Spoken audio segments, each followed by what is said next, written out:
Yeah, welcome to the Harry Thomas Show, Week in Review. This is January 29th, 2005. Alrighty. And I'm your host, Harry Thomas. Here with me is Miss Lee, a founding member of the People for a Better Future. And this is a grassroots movement against the Project for the New American Century. Welcome back to the show, Tara. Thank you so much for having me back. Wow, what a week, huh? Wow is right. What a response we had. I was really surprised, considering that we're just a few mokes sitting around with some bad equipment.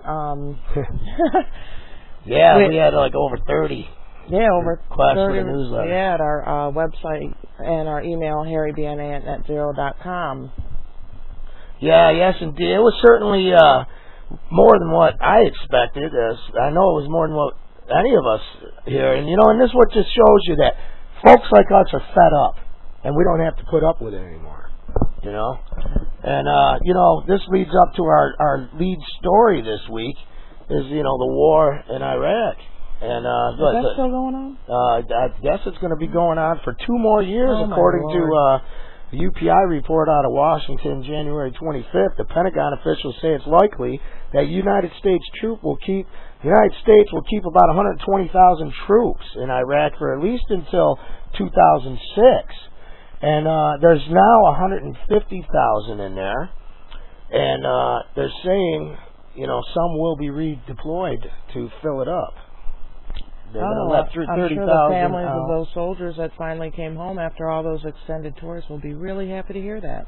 And Bush is asking for $8 million more to support that. $8 billion more. Yeah, I believe. $8 billion. I'm sorry, I had misspoke. Well, there's nothing else that we have better to do with that money. Like feed the hungry or house the homeless.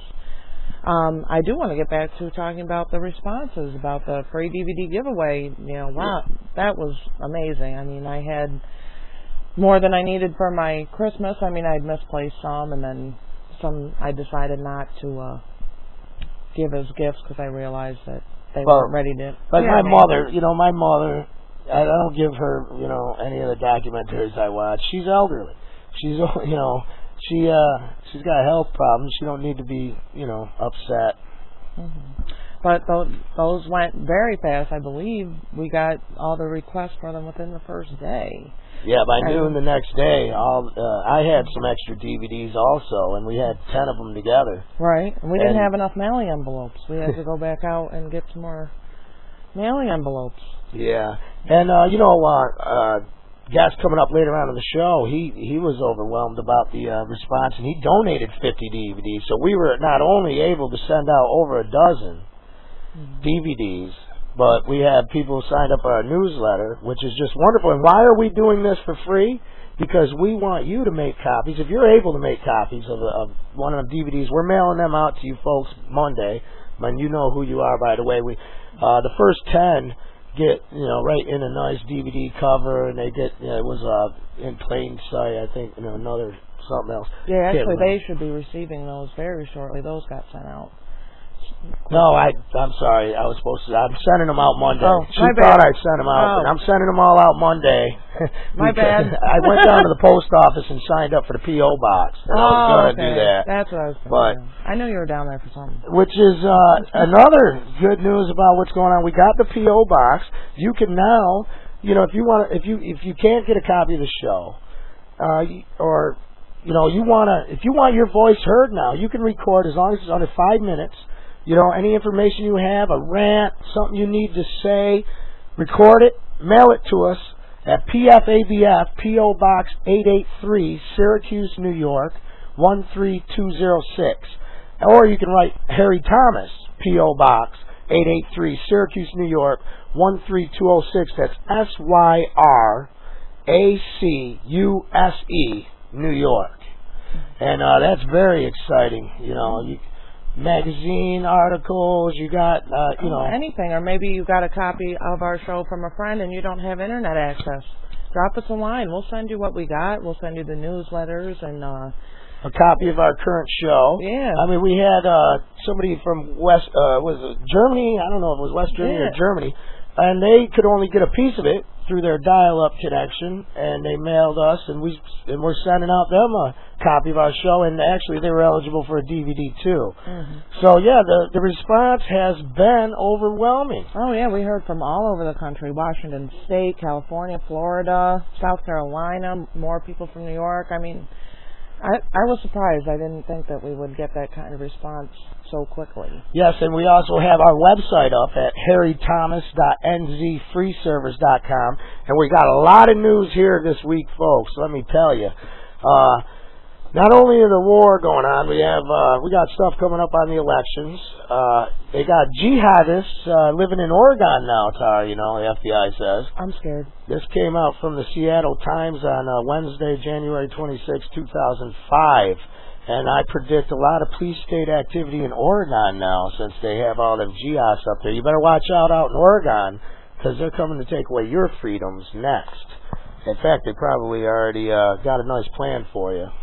But these news reports here that I'm just got the time to briefly go through will be on the website at harrythomas.nzfreeservers.com, and I'll have them up there by the end of the weekend. The Iranian source says that there's reports that they're planning to attack the U.S. with a nuke, and this come out of Washington. And it's funny because they're pushing for a war. Israel's pushing for a war with Iran. Yeah, well, you'll see that coming up. Okay. And we also got a very important link, the facts, the coming wars. Look for it on our website, the front page. It's out of Newsweek or New York. Oh, the New Yorker. The New Yorker. Yeah. That's what it's called. I'm sorry, I was having a block. I understand. And there's a huge thing. They already got these wars planned out, folks. You know what I mean? And then there's a story here I want to cover up. I don't know. I want to cover it. I don't know too much about it. Please don't cover it up. There's too many cover-ups going on now. Yes, I hear you. Newsweek put out a story here on January 19th. The FBI grills Jack Kemp about Iraqi contract. I think you were talking a little bit about these contracts and these supposedly free market people getting these contracts when they're really just given out to friends and family members and business associates of I don't know. I'm not saying Jack Kemp here. He denies any wrongdoing, but you know, he was a former vice presidential candidate, and he's been connected to the Iraq-American businessman who was indicted this week in the oil for food scandal, and that was reported by Newsweek. You know, and MSNBC.com says air detectors are still vulnerable to terrorists. Experts say a new generation of non-metal sniffing devices needed across the country to check travelers for plastic explosives. And that's just more, actually, of them bringing in the police state. Oh, yeah, it'll be just another excuse for strip searches. Well, the metal detectors don't detect everything now, so why don't you step into this room, ma'am? Just got to make sure that you're not armed and dangerous. Oh, don't worry, we'll watch your children. Yeah, and they even admit that they're not even stopping any. I got a call this week. It was from some police organization. They were looking for support for some state funds, and what caught me was he said for anti-terrorist measures, the state's got some plans they want to put in our county for anti-terrorist measures and anti-gun control. And I asked him, and he's like, I go, what kind of anti-terrorism stuff? And this might be going on in your area. And he says, we need plan to stop the terrorists. And I said, what terrorists?